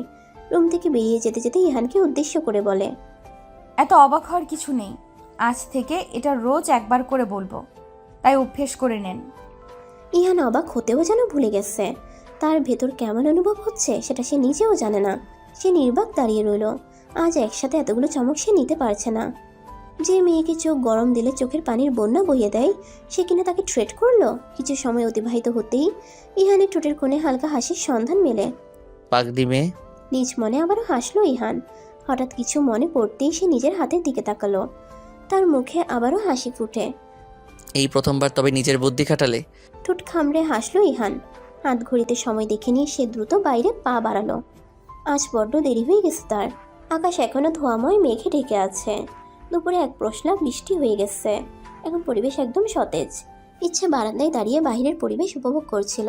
তখনই তার নজর যায় নিচে গেটের ভেতরে ঢুকছে একটি কালো রঙের গাড়িটির উপর। গাড়িটি চিনতে তার ভুল হয় না, এটা ইহানের গাড়ি। কিন্তু ইহান এই সময়ে বাসায় কেন ফিরল? চিন্তায় তার কপালে শুকনো ভাঁজ পড়ে। বারান্দা থেকে বেরিয়ে সে সোজা ড্রয়িং রুমে চলে আসে। সেখানে আপাতত কেউ নেই। তার এখানে আসার কারণ একটাই, তা হলো ইহান বাসার ভেতরে ঢুকতেই তাকে জেরা করা। সে পায়চারি করতে করতে সাজিয়ে নিল ইহান আসলে কি বলবে। তখনই ইহান বাসায় ঢুকে। ইচ্ছেকে এভাবে পায়চারি করতে দেখে সে ভ্রু কুঁচকায়, তবে নীরব থাকে। কোনো কথা ছাড়াই নিঃশব্দে সে রুমের দিকে অগ্রসর হয়। আপনি আজ এ সময় কেন? পেছন থেকে ইচ্ছের কথা শুনে ইহান দাঁড়িয়ে যায়। তবে কয়েক সেকেন্ডের ব্যবধানে আবারও বড় বড় পা ফেলে রুমে চলে যায়। ইচ্ছেও তার পিছু পিছু রুমে চলে যায়। কই বললেন না তো? ইহান বেডে বসে এক হাতে গলার টাইটা খুলে ইচ্ছের দিকে গভীর দৃষ্টিতে তাকায়। তার মুখ একদম স্বাভাবিক। ইচ্ছের দিকে তাকিয়ে থেকেই গম্ভীর কণ্ঠে প্রশ্ন করে। তুই জানতে চাইলেই কেন আমি উত্তর দিব? ইহানের এরূপ কথাই ইচ্ছের রাগ হলো। কঠিনভাবে কিছু কথা শুনিয়ে দিতে ইচ্ছে হলো, কিন্তু মুখে সে কিছুই বলল না। মন খারাপ করে রুম থেকে বের হতে নিলে পেছন থেকে ইহান বলে ওঠে। রেডি হয়ে নাও, বাইরে বের হব। কথাটা ইচ্ছের কানে পৌঁছাতেই সে যেন শকড হয়ে গেল। এটা কি সত্যি ইহান? ইহান তাকে ঘুরতে নিয়ে যাবে? নিজের ভাবনাকে প্রমাণ করতে সে নিজ হাতে চিমটি কাটল। হাতে তীব্র ব্যথা অনুভব হতেই সে শিওর হলো, হ্যাঁ এটা সত্যি। ইচ্ছে রেডি হয়ে আয়নায় নিজেকে খুঁটিয়ে খুঁটিয়ে দেখছে। কোনো কিছুর কমতি আছে কি? সাদা জমিন, লাল পাড় বিশিষ্ট শাড়ির সাথে ম্যাচিং ব্লাউজ, খোপায় তার প্লাস্টিকের ফুলের গাছরাটা রিয়েল ফুলের হলে আরও ভালো হতো, সুন্দর সুবাস ছড়াতো। সামনের কাটা চুলগুলো শীতের দুপাশে ছেড়ে দিয়েছে, যা কাঁধ অবধি ঝুলে আছে। কপালের মাঝে ছোট্ট একটা টিপ তার জায়গা করে নিয়েছে। চোখের নিচে হালকা কাজল রেখা টেনেছে, যা চোখের সৌন্দর্য আরও বাড়িয়ে তুলেছে। কানে তার সোনার ঝুমকো, হাতে সোনার বালা। ইহান ওয়াশরুম হতে বের হতেই এমন দৃশ্য দেখে থমকে গেল। তার সামনে যেন মায়া রাজ্যের রাজকুমারী দাঁড়িয়ে। যার চোখ মুখ সবটা জুড়ে কেবল মায়া ছেয়ে আছে। আমায় কেমন লাগছে ইহান? ইহান একবার ইচ্ছেকে দেখে নিয়ে স্বাভাবিকভাবেই বলল, তোমায় তোমার মতোই লাগছে। তোমায় নিশ্চয়ই আমার মতো দেখতে লাগবে না? নিমিষে ইচ্ছের হাসি হাসি মুখটা নিভে গেল। সুন্দর মুখশ্রীতে নেমে এলো ঘন কালো আধার। চোখে জমতে শুরু করলো অশ্রুকণা। যার জন্য তার এত আয়োজন করে সাজগোজ করা, সেই তো তাকে একবার ভালো করে দেখলো না। আচ্ছা, ইহান কি কখনো তার দিকে ভালোবাসার দৃষ্টি নিয়ে তাকিয়েছিল? যদি কখনো ভালোবাসার দৃষ্টিতে তার দিকে তাকাতো, তাহলে একবারের জন্য হলেও সে ইচ্ছের রূপের প্রশংসা না করে পারত না। ইহানের জন্য ইচ্ছে লাল রঞ্জিত একটি পাঞ্জাবি বেডের উপর রেখে দিয়েছিল, কিন্তু ইহান সেটা পরল না। কাবার থেকে কালো রঙের টি শার্ট নিয়ে গায়ে জড়িয়ে উপরে একটি জ্যাকেট পরে নিল। এটা দেখে ইচ্ছের মন আকাশে আরও ঘনমেঘ জমল। তবে কি তার সাথে ম্যাচিং হয়েছে বলেই ইহান পাঞ্জাবি পরল না? কথাটা মাথায় আসতেই ইচ্ছের বুকের বাঁ পাশে হালকা ব্যথা অনুভব হলো। বুক ভারী হয়ে আসতে লাগলো। কান্নারা চোখ থেকে বৃষ্টি হয়ে ঝরতে চাইল। সে কি এতটাই অপছন্দের? নিচে নামতেই টিনাকে গাড়ির পাশে দাঁড়িয়ে থাকতে দেখে অবাক হলো ইচ্ছে। টিনাও যাচ্ছে সাথে? এই মেয়েটাকে ইচ্ছে একদমই সহ্য করতে পারে না। কেমন গায়ে পড়া স্বভাবের। তাছাড়া কোনো এক কারণে টিনাও ইচ্ছেকে খুব একটা পছন্দ করে না, তবে সেই কারণটা অজানা। ইহান ড্রাইভিং সিটে বসতেই টিনা দ্রুত ইহানের পাশে ফ্রন্ট সিটে বসে পড়ল। ইচ্ছের রাগে সর্বস্ব যেন জ্বলে যাচ্ছে। বাধ্য হয়ে তাকে একা পেছনে বসতে হলো। ইরা তাদের সাথে যাচ্ছে না, সে তার এক বন্ধুর জন্মদিনের পার্টিতে যাবে। ভাবি, তুমি প্লিজ মাইন্ড করো না। তুমি তো সব সময় এখানে বসো, আজ না হয় আমি বসলাম। টিনা ইচ্ছেকে কিছুটা ন্যাকামো সুরে কথাগুলো বলল। না না, ঠিক আছে, আমি মাইন্ড করিনি। মুখে মাইন্ড করেনি, পড়লেও ভেতরে ভেতরে সে ঠিকই ফেটে যাচ্ছে। আজ ওয়েদারটা খুব সুন্দর, দেখছো ইয়ান ভাই? আমি যদি আজ তোমায় কল করে না আসতে বলতাম, তাহলে হয়তো এই ওয়েদারটা আমরা সবাই মিস করতাম। টিনার কথা ইচ্ছে যেন আকাশ থেকে পড়ল। তার মানে ইহানকে টিনা আসতে বলেছে? টিনার কথাতে আজ প্রথম ইহান তার অফিস থেকে ছুটি নিয়ে তাড়াতাড়ি ফিরে এসেছে। ইচ্ছের খুব কান্না পাচ্ছে। ইহানের কাছে তবে শুধুমাত্র তারই কোনো মূল্য নেই। কই, আগে তো কখনো এখানে এভাবে অফিস থেকে ছুটি নিয়ে আসেনি। ইচ্ছে ভেবেছিল আজ হয়তো ইহান আর সে ঘুরবে এবং ইহান তাকে নিয়ে ঘুরতে বের হবে বলেই তাড়াতাড়ি এসেছে, কিন্তু তার ধারণা সম্পূর্ণ মিথ্যে। ইচ্ছের বুকটা হু হু করে কেঁদে উঠল। সে বুঝলো ইহান তাকে শুধু নিজের দায়িত্বই ভাবে। এটা অবশ্য ইচ্ছে আগেই ভেবেছিল, কিন্তু তার নিজের উপর ভরসা ছিল, নিজের ভালোবাসার উপর ভরসা ছিল। সে ভেবেছিল নিজের ভালোবাসা দিয়ে ইহানের মন জয় করে নিবে, কিন্তু না, তাদের ভালোবাসাটা হয়তো এই জন্মে আর হয়ে উঠবে না। তার এই মুহূর্তে আর ইচ্ছে হচ্ছে না কোথাও যেতে। মন বিষিয়ে উঠেছে তার। গাড়িটা একটু সাইড করুন প্লিজ। ইহান গাড়ি এক সাইডে পার্ক করে, গাড়ি পার্ক করতেই ইচ্ছে গাড়ি থেকে বের হয়ে যায়। কোনো সমস্যা? ইচ্ছে বের হতেই ইহানও বের হয়। ইহান ইচ্ছের কাছে এসে জানতে চায়। ইহানকে কিছুটা চিন্তিত দেখাচ্ছে। অন্য সময় হলে হয়তো ইহানের চোখে নিজের জন্য এই চিন্তাটুকুই দেখে ইচ্ছে অনেক খুশি হতো, কিন্তু এই মুহূর্তে তার সবকিছু বিষাক্ত লাগছে। ইহানের এই চিন্তিত মুখটিও তার বিরক্ত লাগছে। আমার প্রচুর মাথা ব্যথা করছে, আপনি প্লিজ আমাকে একটা রিক্সা ঠিক করে দিন, আমি বাসায় চলে যাই। ইচ্ছের কথায় ইহানের কপালের ভাঁজ দৃঢ় হলো। হঠাৎ করে কি হলো মেয়েটার? এই তো কিছুক্ষণ আগেও সব ঠিক ছিল। এরই মাঝে টিনাও গাড়ি থেকে বের হয়ে আসে। রিক্সা কেন? চলো আমরা ফিরে যাই, অন্য একদিন না হয় ঘুরে যাব। এসো। ইহান ইচ্ছের কথার প্রতি উত্তরে বলল, কিন্তু তৎক্ষণাৎ টিনা তার বিরোধিতা করে বলে উঠল, তা কিভাবে হয় ইয়ান ভাই? আমি তো দুদিন বাদেই ফিরে যাব। তোমরা না হয় অন্য একদিন ঘুরো একসাথে। ভাবিকে রিক্সা করে দাও, ভাবি বাসায় ফিরে যাক। টিনার কথায় সম্মতি জানিয়ে ইচ্ছেও বলল। হ্যাঁ, সেটাই ভালো হবে। আসলে তার এই মুহূর্তে ইহানকে একদমই সহ্য হচ্ছে না। মানুষটা যে তাকে 4 আনা দামও দেয় না। সে কি কম ভালোবাসে তাকে? কি করেনি সে এই মানুষটার মন জয় করতে? বর্তমানে ইহান আর টিনা একটি শাড়ির দোকানে দাঁড়িয়ে আছে। এই প্রথম ইহান নিজে ইচ্ছের জন্য শাড়ি কিনতে আসছে। মেয়েটা তাকে সত্যিই অনেক ভালোবাসে, কত পাগলামিই না করে। ইচ্ছের পাগলামিগুলো মনে পড়তেই তার ঠোঁটে হাসি ফুটে ওঠে। অনেক হয়েছে, এবার সম্পর্কটা গুছিয়ে নিতে হবে। আজ সে ইচ্ছেকে চমকে দিবে। মেয়েটা নিশ্চয়ই তখন খুশিতে কেঁদে দিবে, কাঁদতে কাঁদতে আবদার করে বলবে, আপনাকে একটু জড়িয়ে ধরবো ইহান? আপনার বুকে মাথা রেখে কাঁদতে মন চাচ্ছে। আবার হাসলো ইহান। এই হাসিতে রয়েছে একরাশ ভালোবাসা। মেয়েটা নিজের পাগলামি দিয়ে ইহানের বুকে জায়গা করে নিয়েছে। এই কঠোর ব্যক্তিত্ব সম্পন্ন ইহান চৌধুরী এই মেয়েকে দেখতে দেখতে নির্ঘুম রাত কাটায় আজকাল। কাজে মন বসাতে পারে না, সারাক্ষণ পাগলি বউটার মুখ চোখের সামনে ভেসে থাকে। এমন পাগল একটা মিষ্টি বউকে ভালো না বেসে থাকা যায়? কলা পাতা রঙের একটি জামদানি শাড়ি কিনলো ইহান। চোখ বন্ধ করে কল্পনায় থেকে এই শাড়ি পরা অবস্থায় ভেবে নিল তার মতে চোখ ধাঁধানো সুন্দর লাগবে মেয়েটিকে এই রঙে। আজও তাকে ভয়ঙ্কর সুন্দর লাগছিল। শপিং মল থেকে বের হয়ে যাওয়ার সময় তার মনে পড়ল চুরির কথা। মেয়েটা বড্ড চুরির পাগল। টিনাকে তাড়াতে বলে সে আবারও দৌড়ে একটি কসমেটিক্সের দোকান থেকে 1 ডজন রেশমি চুড়ি নিল। ইহানের আগ্রহ দেখে দোকানদার হেসে বলল, বউয়ের জন্য বুঝি? ইহান প্রতি উত্তরে শুধু মিষ্টি করে হাসল। তার হাসির অর্থ বুঝল দোকানদার। সে হাসি মুখেই বলল, আমার বউ যখন রেগে থাকে তখন রাগ ভাঙানোর জন্য এই চুড়ি যথেষ্ট। এই সামান্য জিনিসেই কিছু মেয়েরা অনেক খুশি হয়, এদের জন্য 1000 টাকার গিফট লাগে না। দোকানদারের কথায় ইহান মাথা নাড়িয়ে সম্মতি জানালো। হাসি মুখে তাকে বিদায় জানালো। আসি তবে, ভালো থাকবেন। দোকানদার হাসি মুখে তাকে বিদায় জানালো। চুড়িগুলো দেখে ইচ্ছে কতটা খুশি হবে সেটা ভাবতে ইহানের মুখে প্রশান্তির হাসি ফুটে উঠল। আজ মেয়েটা বড্ড কাঁদবে, খুশির কান্না কাঁদবে। ইহান তখন একদম বাধা দিবে না। সে তো তখন মন ভরে সেই সুন্দর দৃশ্য দেখবে। অতঃপর নিজ হাতে প্রেয়সীর চোখের পানি মুছে দিয়ে কপালে উষ্ণ পোরশ বুলিয়ে দিবে। তখন তার প্রেয়সীর মুখ লজ্জায় রাঙা হয়ে উঠবে। আহা, কি মনোরম সে দৃশ্য! ভাবতেই হৃদয় ছুঁয়ে যায় ইহানের। সময় গড়িয়ে ঘড়ির কাঁটা 8টার ঘরে থামল। ড্রয়িং রুমে সকলে বিরস মুখে ইহান আর টিনার আসার অপেক্ষা করছিল। সেই বিকেল থেকে 1000-এ তাদের কল করে চলেছে, কিন্তু কেউই কল ধরছে না।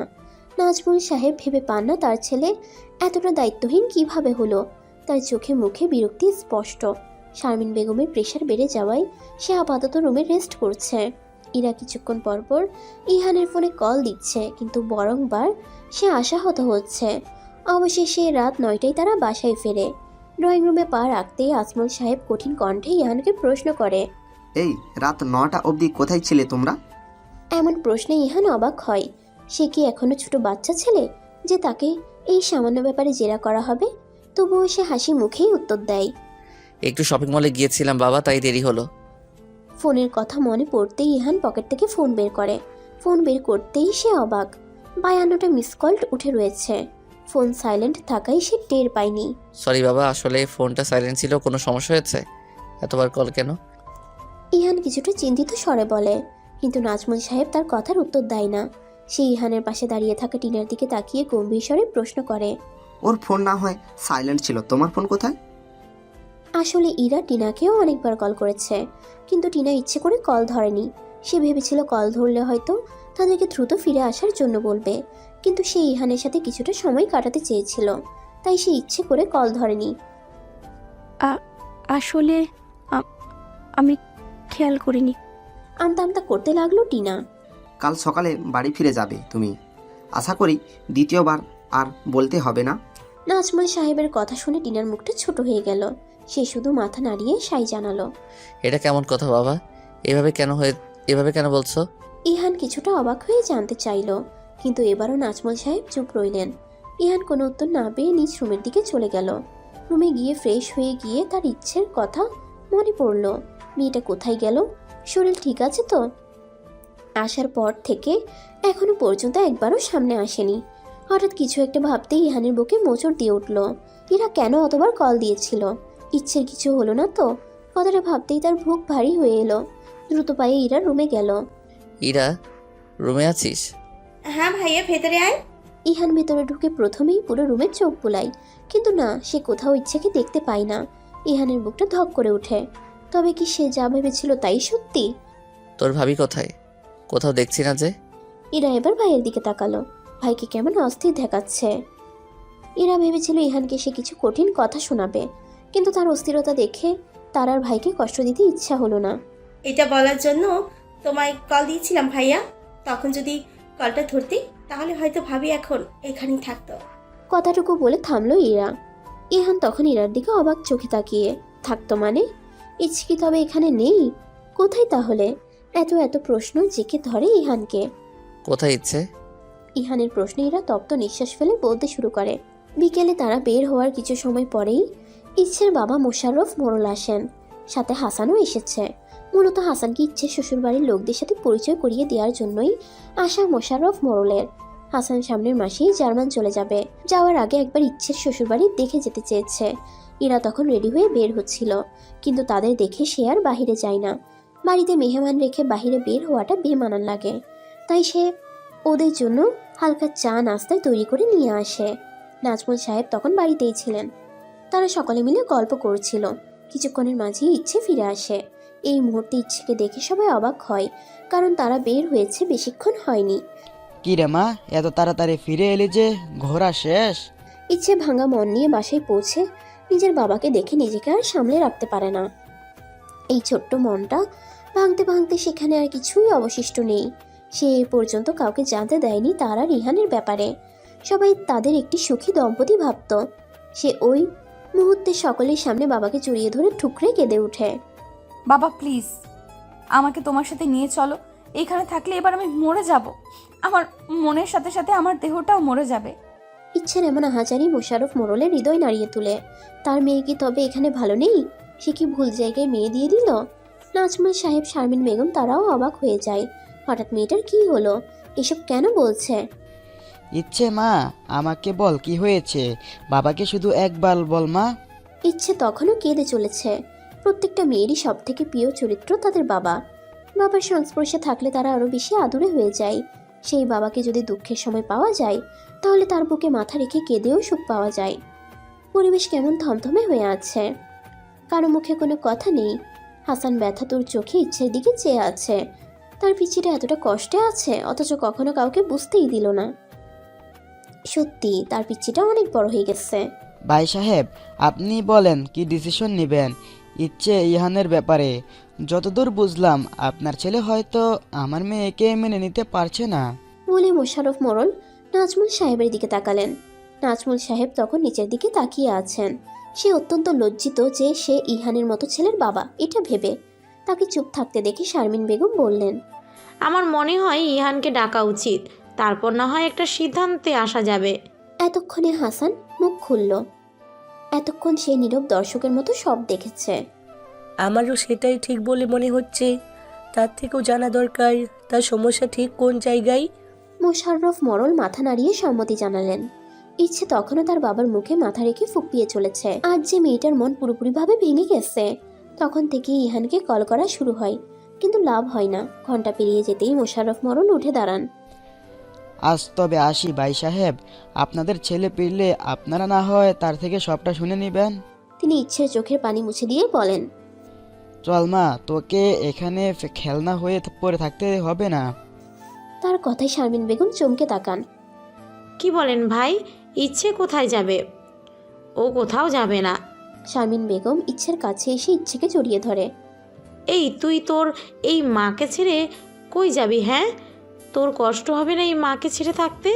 তোকে ইহানের সাথে থাকতে হবে না, তুই আমার কাছে থাকবি। বলতে বলতে শারমিন বেগম এক পর্যায়ে কেঁদে ফেলেন, কিন্তু মোশাররফ মোড়ল তার কথাতেই স্থির ছিলেন। সে তার মেয়েকে কিছুতেই এখানে রেখে যাবেন না। শারমিন বেগমের কান্নায় ইচ্ছের মন গলেছিল। সে বাবাকে সাহস করে বলেও ছিল, বাবা আমি মায়ের কাছ থেকে যাই। মা, বাবা, ইরা, আপু এরা সবাই তো আমায় অনেক ভালোবাসে। ইচ্ছের কথাতেও মোশাররফ মোড়ল তার কথা নড়চড় করেননি।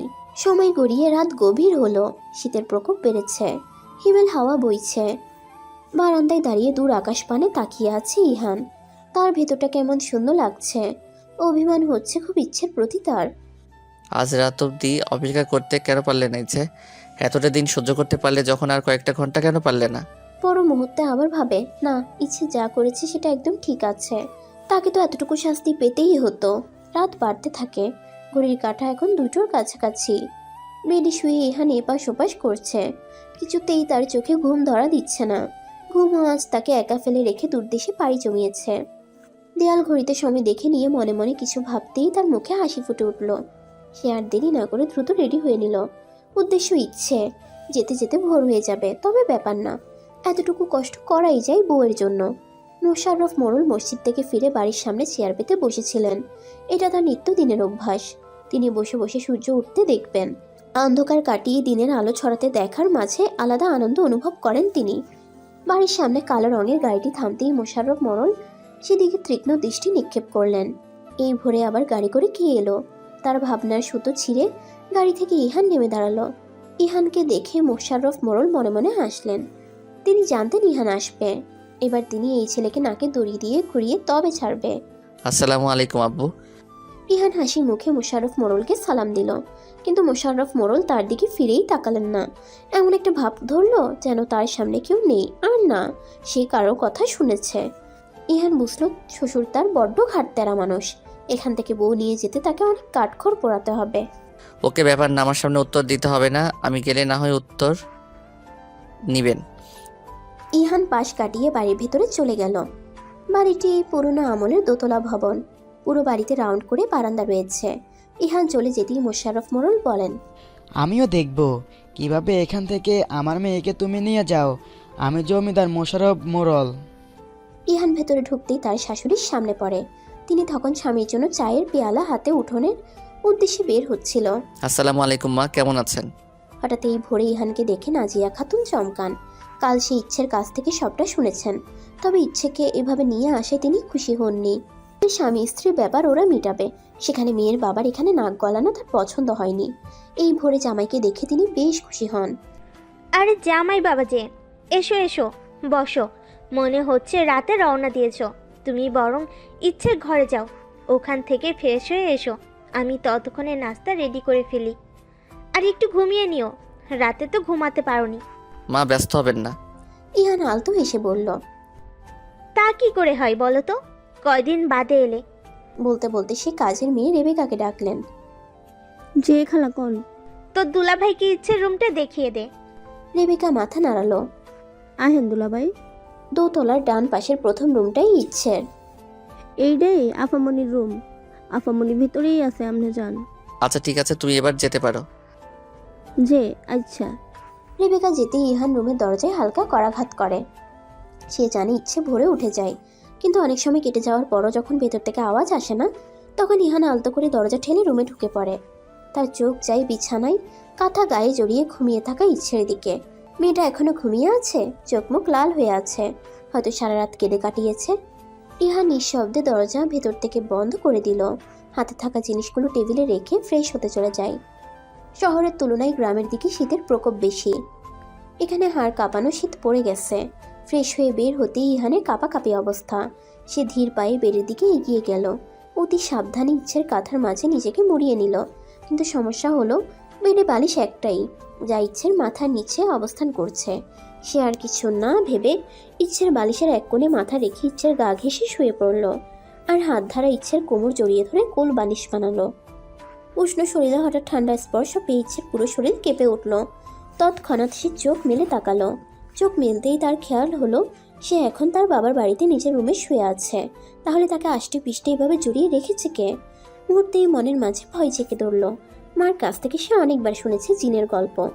এখন রীতিমতো তার ভয়ে হাত পা কাঁপছে। ঘাড়ে কারো উষ্ণ নিঃশ্বাস অনুভব হচ্ছে। ভয়ে তার হাত পা অবশ হয়ে আসছে।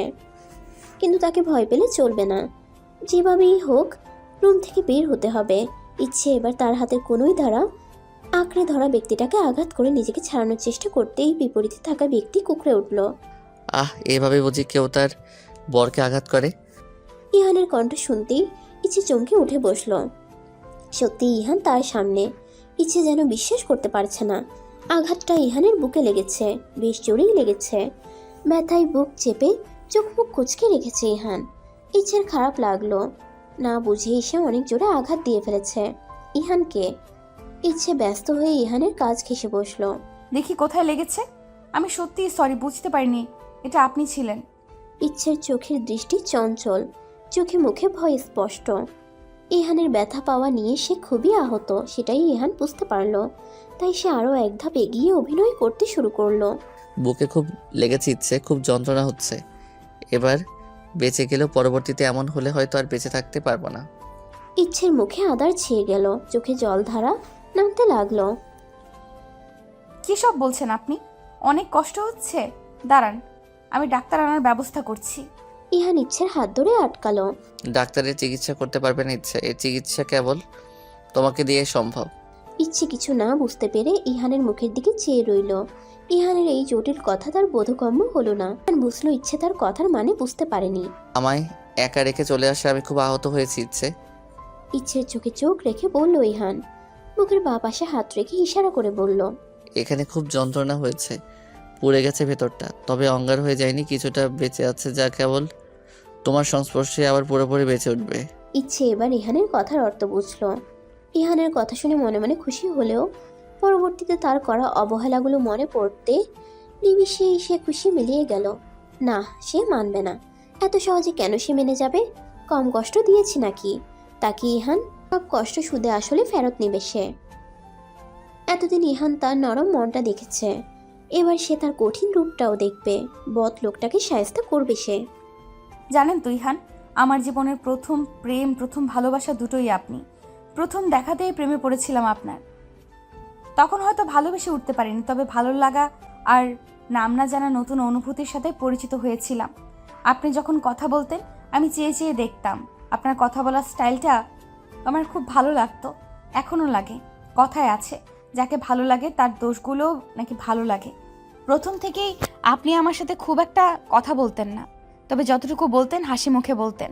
আপনার সে হাসিতেই আমি ভালোবাসা খুঁজতে ব্যস্ত হয়ে পড়তাম। ওই সামান্য হাসিতেই আমি মুগ্ধ হতাম।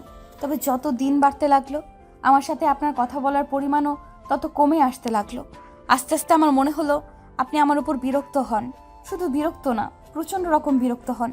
কিন্তু ততদিনে আপনার প্রতি আমার ভালোবাসাটাও হয়ে গেছিল। আপনার ভালোবাসা পাওয়ার জন্য দিন দিন তৃষ্ণার্ত হয়ে উঠছিলাম, বেসামাল হয়ে যাচ্ছিলাম। বারবার ছোট ছোট আবদার নিয়ে আপনার কাছে হাজির হতাম, কিন্তু প্রতিবারই আপনি আমায় আশাহত করে আমার ছোট্ট মনটাকে ভেঙে গুড়িয়ে দিতেন। কষ্ট পেতাম, কাঁদতাম। তবে এই বেহায়া মন আবারও নির্লজ্জের মতো আপনার কাছে ছুটে যেত। অভিমান যে হতো না তেমনটি নয়, অভিমান হতো, খুব অভিমান হতো। তবে অভিমানকে আমি প্রশ্রয় দিতাম না। অভিমানকে প্রশ্রয় দিলে হয়তো এতটা দিন আপনার অবহেলা সহ্য করতে পারতাম না। সহ্য ক্ষমতা হয়তো অনেক আগেই হারিয়ে ফেলতাম। কিন্তু আমি চাই না কখনো আপনার উপর থেকে আমার ভালোবাসা হারিয়ে যাক। আমি তো সারা জীবন আপনাকে ভালোবেসে কাটিয়ে দিতে চাই। আপনার থেকে অবহেলা পেয়ে রাতে যখন বারান্দায় দাঁড়িয়ে অন্ধকারের মাঝে নিজের কষ্টগুলোকে উড়িয়ে দিতাম, তখন অন্ধকার ওই আকাশের বুকে হাজার তারার মেলা দেখে খুব কষ্ট হতো। কারণ আকাশের বুকে হাজার তারার মেলা, আর আমার বুকের মাঝটা অন্ধকারে ঘেরা। তবে পার্থক্য হলো তার বুকে উজ্জ্বল করে রাখার জন্য অনেক তারা রয়েছে, তবে আমার আকাশে কোনো তারা নেই। আপনার সকল অবহেলা সহ্য করতে পারলেও কালকের পাওয়া আঘাত আমি সহ্য করতে পারিনি। আমার স্বামীর কাছে আমার মূল্য না থাকলেও অন্য সবার মূল্য আছে। এই জিনিসটা কয়জনে মেনে নিতে পারবে বলতে পারবেন? কোনো মেয়েই মেনে নিতে পারবে না। আমিও পারিনি। দম বন্ধ হওয়া অনুভূতি হচ্ছিল। বলতে বলতে কেঁদে ফেললো ইচ্ছে। মেয়েটার অভিমান জমে জমে পাহাড় সমান হয়ে গিয়েছে। এই অভিমানের পাহাড় কবে ভাঙবে তার কোনো নিশ্চয়তা নেই। ইহান তখনও ইচ্ছের দিকে চেয়ে আছে। মেয়েটিকে সে সত্যিই অনেক কষ্ট দিয়ে ফেলেছে। নিজের কাছেই নিজেকে নর্দমার কীট মনে হচ্ছে। আসলে কি সে ক্ষমা পাওয়ার যোগ্য? এত পবিত্র ভালোবাসাকেও বারবার অবহেলা করার শাস্তি কী হতে পারে? তাকে সর্বোচ্চ শাস্তি দেওয়া হোক। সে নিজেই নিজের শাস্তি দাবি করবে। আমার শাস্তি দাও ইচ্ছে, তবে ছেড়ে যেও না। একবার সুযোগ দাও আমায়, কথা দিচ্ছি দ্বিতীয়বার অভিযোগ করার মতো সুযোগ আমি দিব না তোমায়। ইহানের কথায় নীরব রইল ইচ্ছে। কিছু না বলেই সে বেড থেকে নেমে গেল। তারপর রুম থেকে নীরবে প্রস্থান করলো। ইহান বাধা দিল না, শুধু করুণ মুখে ইচ্ছে যাওয়ার পানে চেয়ে রইল। মেয়েটাকে ছেড়ে সে একদম থাকতে পারবে না। মেয়েটার চঞ্চলতার প্রেমে পড়ে গেছে সে। ওঠার ভালোবাসার আবদার করে বসা, ভিত চোখে তাকানো, আবার কখনো লজ্জায় লাল হয়ে যাওয়া। তার প্রত্যেকটা রূপই ইহানকে মুগ্ধ করে। কিন্তু নিজের কাজকে বেশি সময় দিতে যেয়ে ইহান এই সুন্দর চঞ্চল মেয়েটার মনে দাগ কেটে দিয়েছে। কাজ বাদে যে সুন্দর একটা পৃথিবী রয়েছে সেটা ইহান খুব দেরিতে বুঝতে পেরেছে। তবে এখনো খুব বেশি দেরি হয়নি তার। এখনো সুযোগ আছে সবটা গুছিয়ে নেওয়ার। পরবর্তীতে হয়তো আর এই সুযোগটা পাবে না। বেলা উঠেছে। মুশাররফ মোড়ল বাজার থেকে বড় ইলিশ মাছ এনেছে। বাজারের সব থেকে বড় আর তাজা মাছটি সে এনেছেন জামাইয়ের জন্য। শুধু তাই নয়, 2 কেজি খাসির গোস্ত আনিয়েছেন কাজের ছেলেটিকে পাঠিয়ে। জামাইয়ের আপ্যায়নে কোনো রকম ত্রুটি তিনি রাখতে চান না। বিয়ের পর এই প্রথম জামাই এলো। ইহানকে তার ভীষণ পছন্দ, কিন্তু মেয়ের সাথে ইহান কিছুটা অন্যায় করেছে, যার ফলে তিনি ইহানকে ছোটোখাটো হলেও শাস্তি দিবেন। একদম শাস্তি না দিয়ে ছেড়ে দিলে চলবে না, আর তার শাস্তির ধরনটাও হবে অন্যরকম। কাল রাতেই ইহান মোশাররফ মোড়লকে কল করেছিল। তাকে ইহান তখন সবটা বুঝিয়ে বলে। সে এটাও মেনে নেয় যে সে ইচ্ছের সাথে অন্যায় করেছে, তার জন্য তিনি যেমন ইচ্ছে শাস্তি দিতে পারেন। মোশাররফ মোড়লও ইহানকে শাস্তি পাওয়ার জন্য প্রস্তুত হয়ে নিতে বলেছিলেন। বর্তমানে জামাই শ্বশুরের মধ্যে এক প্রকার স্নায়ু যুদ্ধ চলছে। নীরবে সেই যুদ্ধ সামনের দিকে এগিয়ে চলেছে, যার সম্পর্কে আশেপাশের কোনো মানুষের ধারণা নেই। ইচ্ছার আম্মা, আজ খাসির গোস্ত তোমাকে রান্না করতে হবে না। মোশাররফ মোড়ল বলে ওঠেন নাজিয়া খাতুনকে উদ্দেশ্য করে। তার কথায় নাজিয়া খাতুন তাকে পাল্টা প্রশ্ন ছুড়ে দেয়। আমি না করলে কে করবে? মেয়েটা এখানে কিছুদিনের জন্য বেড়াতে এসেছে, এখনো কিছুটা রেস্ট নিক। রান্নাটা বরং আমিই করব, মেয়েকে করতে বলো না যেন। না না, সে ঠিক আছে, ইচ্ছে রেস্ট নিক। আমি ইচ্ছের কথা বলছি না, আসলে আজ রান্নাটা ইহান করবে। মোশাররফ মোড়লের কথা শুনে দাঁড়িয়ে থাকা সকলের চোখ বড় বড় হয়ে যায়। ইহান মাত্রই আপেলে কামড় বসিয়েছিল। শ্বশুরের এরূপ কথায় সে হতভম্ব হয়ে যায়। অবাক হচ্ছে সবাই? আসলে আমি নিজেও অবাক হয়েছিলাম যখনই জামাই বাবাজি এসে আমার কথাটি বলল। আমিও তো অনেকবার না করেছি, কিন্তু ও তো মানতে নারাজ। সে নাকি আজ নিজ হাতে খাসির গোস্ত রান্না করে আমাদের সকলকে খাওয়াবে। জামাইয়ের অবদান বলে কথা, না রেখেও তো উপায় নেই। ইহান বলার মতো কিছু খুঁজে পেল না। সে কথা বলতেই যেন ভুলে গেছে। অবাক হয়ে শ্বশুরকে দেখতে লাগলো। লোকটা কি সুন্দর করে তাকে ফাঁসিয়ে দিল। জীবনে এমন একটি শ্বশুর থাকলে আর কি লাগে। নাজিয়া খাতুন চোখ বড় বড় করে ইহানের দিকে চাইল। এই মুহূর্তে ইহান অস্বীকারও করতে পারছে না, তাই সে দ্রুত মাথা নাড়িয়ে বলল, হ্যাঁ হ্যাঁ, আসলে আমার খুব ইচ্ছে হলো, এমনিতে ইচ্ছা হলো একটু রাতে আর কি। হে হে হে। মোশাররফ মোড়ল ইহানের দিকে তাকিয়ে বিশ্ব জয় করা একটি হাসি দিল। এই হাসির অর্থ কেমন দিলাম? ইচ্ছে এতক্ষণ যাবৎ জামাই শ্বশুরকে পর্যবেক্ষণ করেছিল। সে শিওর এরা দুজন মিলে কোনো তালগোল পাকাচ্ছে। ইহানের অসহায় মুখ আর তার বাবার মুখে হাসি দেখেই সে বুঝতে পারল তার সন্দেহই ঠিক। তবে তার ইহানের জন্য খুব মায়া লাগছে। বেচারা একটা ডিমও ঠিক করে ভাজতে পারে না। তার থেকেও বেশি আফসোস হচ্ছে তার, আজ বোধহয় আর তার খাসির গোস্ত খাওয়া হবে না। 2 কেজি গোস্ত বোধহয় পুরোটাই নষ্ট হয়ে যাবে। দুপুরের দিকে বেশ প্রখর রোদ উঠেছে। জমিদার বাড়িতে সবাই দুপুরের ভোজনের জন্য তৈরি হয়ে গিয়েছে। তাদের সকলের মাঝে টানটান উত্তেজনা কাজ করছে। বাড়ির জামাই রান্না করেছে বলে কথা। ইহানকে জব্দ করতে পেরে মোশাররফ মোড়ল বেশ খুশি। কেবল তো একটা চমক শেষ হলো। যখন সবাই ইহানের রান্না খেয়ে মুখ কুচকাবে, তখন আরও মজা হবে ভেবেই বাঁকা হাসলো মোশাররফ মোড়ল। সে আজ তার জামাইকে খুব ভালোভাবে জব্দ করতে পেরেছে। চেয়ারে আয়েশ করে বসে আছেন তিনি। ইহান নিজের হাতে সবাইকে সার্ভ করে দিয়েছে।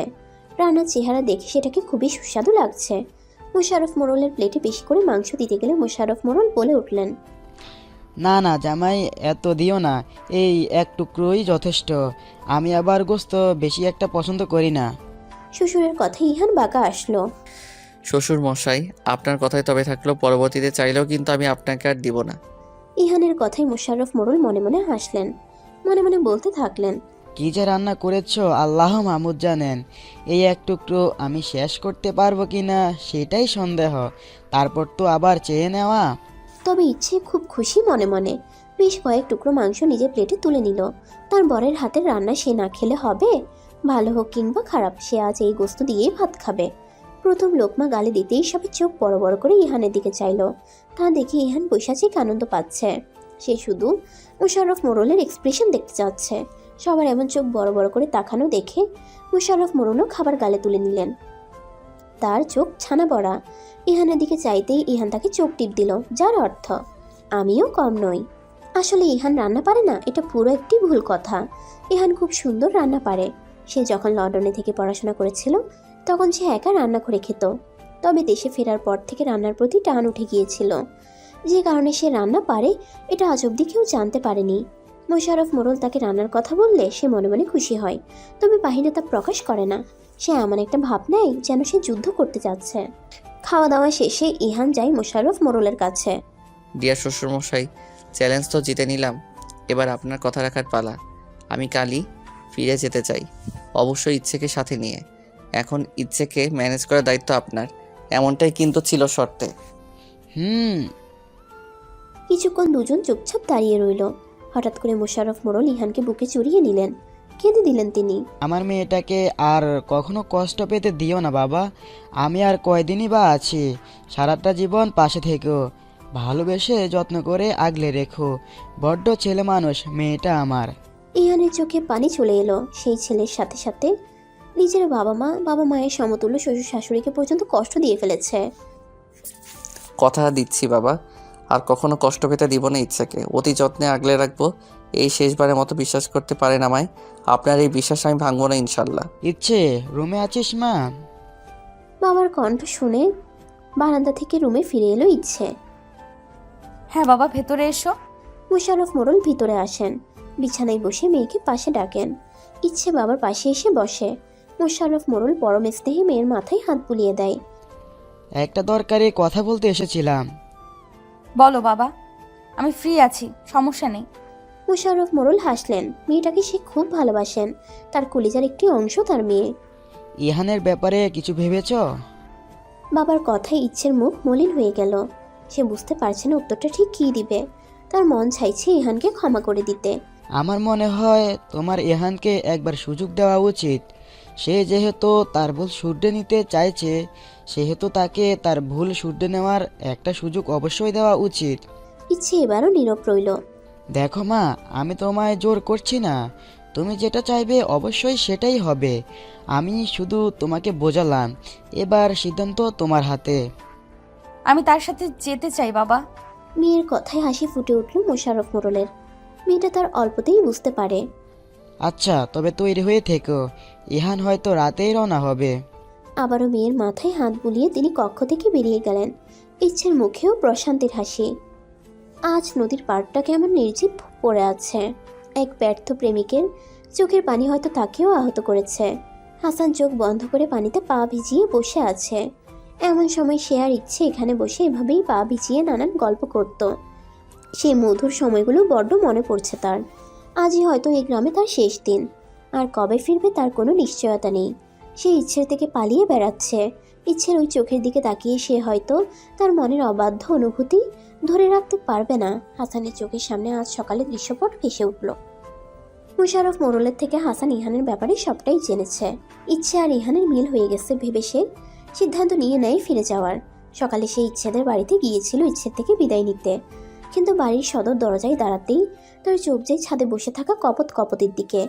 ইচ্ছে ইহানের কাঁধে মাথা রেখে হাত নাড়িয়ে নাড়িয়ে হেসে হেসে কিছু বলছে, যা শুনে ইহানও মিষ্টি করে হাসছে। আবার কখনো কখনো হাত দিয়ে ইচ্ছের মুখের সামনে ছড়িয়ে থাকা অবাধ্য চুলগুলো সরিয়ে দিচ্ছে।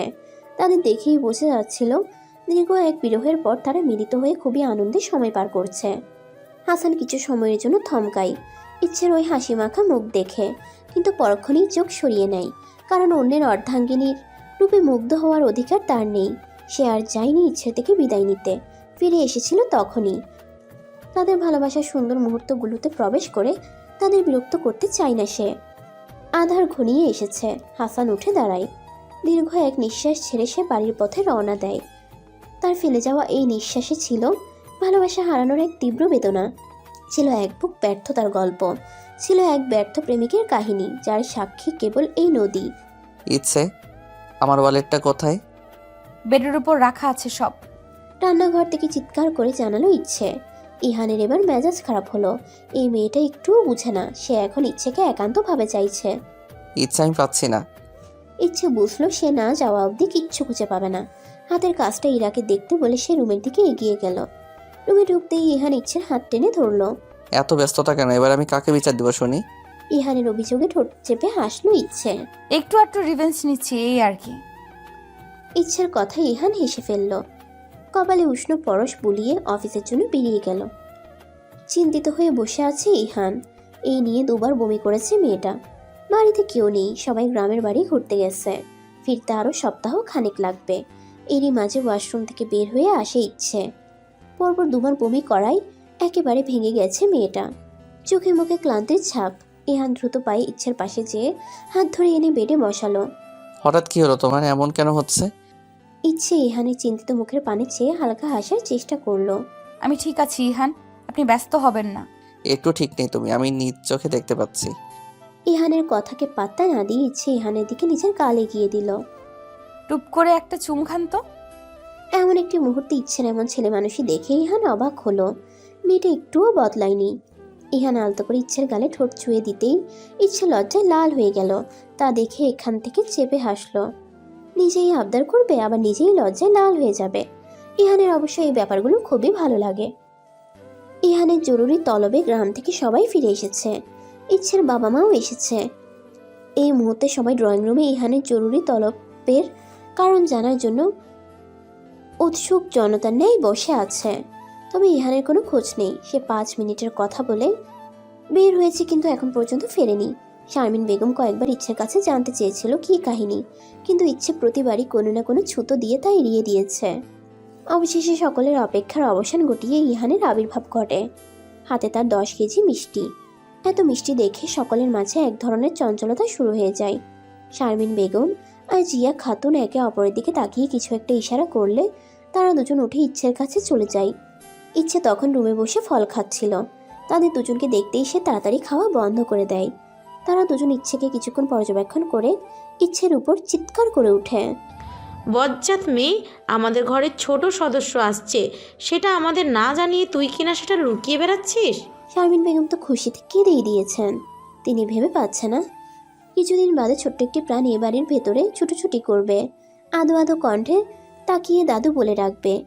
বাড়িতে একরকম উৎসব পড়ে যায়। সকলে খুবই আনন্দিত। এরা তো পিপি হওয়ার খুশিতে তার সকল ফ্রেন্ডকে ট্রিট দিবে বলে জানিয়েছে। আজও আকাশে তারারা উজ্জ্বল হয়ে ফুটে রয়েছে। ইহানের কাঁধে মাথা রেখে ইচ্ছে ওই দূর আকাশে চেয়ে রয়েছে। আজ তার মনে হচ্ছে তার মনের আকাশেও তারা আছে। সে তারাগুলো তার মন আকাশে উজ্জ্বল আলো ছড়িয়ে বেড়াচ্ছে। ইহান, হুম। একবার বলবেন ভালোবাসি? ইহান ইচ্ছের কপালে অধর ছুঁয়ে দিয়ে হাসি মুখে বলল, ভালোবাসি আমার ইচ্ছাকে, আমার বাবুর আম্মুকে আমি অনেক ভালোবাসি, নিজের জীবনের থেকেও বেশি ভালোবাসি। ইচ্ছে পরম শান্তিতে ইহানের বুকে মাথা রাখলো। তার মুখে প্রশান্তির হাসি ফুটে আছে। নিজেকে পরিপূর্ণ লাগছে তার। আল্লাহ তাআলার কাছে সে অশেষ কৃপা জানায় এমন একজন জীবনসঙ্গী পাওয়ার জন্য।